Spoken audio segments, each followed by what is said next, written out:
Hello fellow Simagicians, and welcome back to the Simagic channel. I'm Alvin, and today we'll talk all about steering wheels. What are the different types of wheels out there, how it affects their functionality, and most importantly, how to pick the right wheel for the job. So for those of you who are looking forward to get a wheel, you've come to the right place. So firstly, we'll start talking about the round wheel.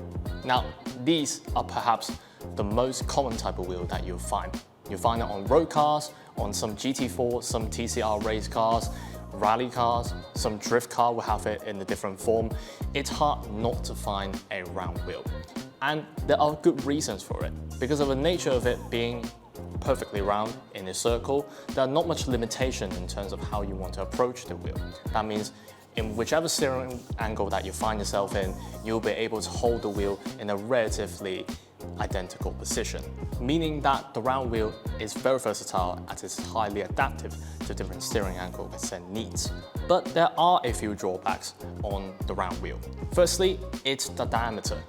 Usually, the diameter of a round wheel is slightly bigger than the GT style and the Formula style rims, meaning that it will take up more space in your cockpit, which in certain seating positions and rig setup, it will slightly disrupt revision. And another thing is that the diameter means that it will also slightly reduce your force feedback fidelity and response. And then the last thing to consider is that for the structural design of the round wheel, it is naturally a bit more limited in terms of how many buttons and encoders that you can have on the round wheel. While you can still have some of them, you certainly get a lot less freedom compared to wheels like the GT style and the Formula style rims.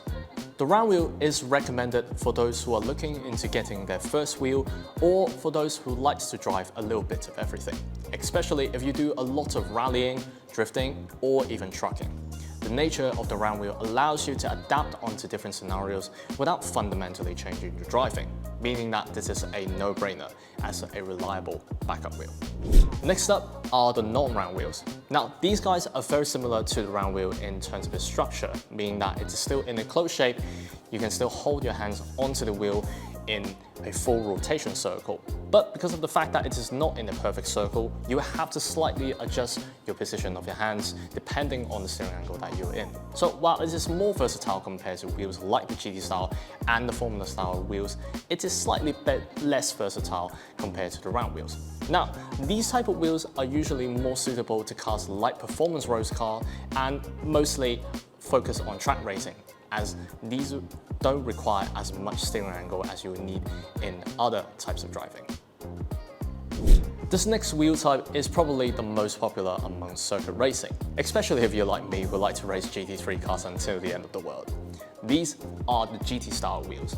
Now, for the example that I have here, which is the GT Neo, is a top cut and a bottom cut design, forming a butterfly-like shape, hence the name butterfly wheel. Now, the GT style wheel, they have a few very obvious characteristics. The first one being that it is usually very compact and small, usually around 300mm in size. Now, the smaller size means a few benefits. One, it is usually less obstructive when it comes to vision. And two, it is usually very light. Now, lighter the wheel means that there's less for the wheelbase to fight with, meaning you get more force feedback fidelity. And the smaller size also means that these type of wheels are usually a little bit more rigid compared to the round wheels and the non-round wheels, meaning that the force feedback is going to feel even more solid. And another thing that you may see on these type of wheels is that it usually comes with a lot of buttons and encoders, providing lots of functionality for you to adjust different parameters on the fly. These type of wheels are usually very suited for track racing, like touring cars, GTs especially, and also very suitable for low class formula racing, where you don't need a lot of telemetry, but you still want the functionality and the handling that you get from a GT style wheel. Last, but certainly not least, is the most prestigious wheel type of them all, the Formula style wheels. Now, like I mentioned in the beginning, the Formula style wheels are not that much different compared to the GT style wheels. Both top cut and bottom cut, both very compact in size, even more so on the Formula style wheels, and lots of buttons and encoders for functionality, given the car type that is trying to replicate. Now, the biggest difference of a Formula style wheel compared to the GT style wheel is that it has a display dash on it. So why do you want one when you already have a dash in game? Now, usually for the FOV settings that you tend to run on higher formula classes and endurance prototypes, usually you will end up blocking the display telemetry or blocking it entirely. And the biggest point of getting a wheel like these is that you don't have to juggle between an FOV setting and having a complete dash display. When you can see it on the wheel, then you don't have to see it in game. So this is the biggest reason why you want to get a wheel like these. And I think the fact that it has a display dash on it makes the wheel look, well, infinitely cooler. And these are the main types of sim racing wheels. Now, as for me, someone that does a lot of endurance racing, especially GT3s, of course, the GT styled and the Formula style wheels are my go-tos. But there's no strict rules in terms of what's right and what's not. So in whichever wheel that you're picking, it should be entirely down to your personal preference and your needs. There's no stopping you from drifting on a Formula style wheel in any case. Which one is your favorite type? Please let us know down below. That's it for today's video.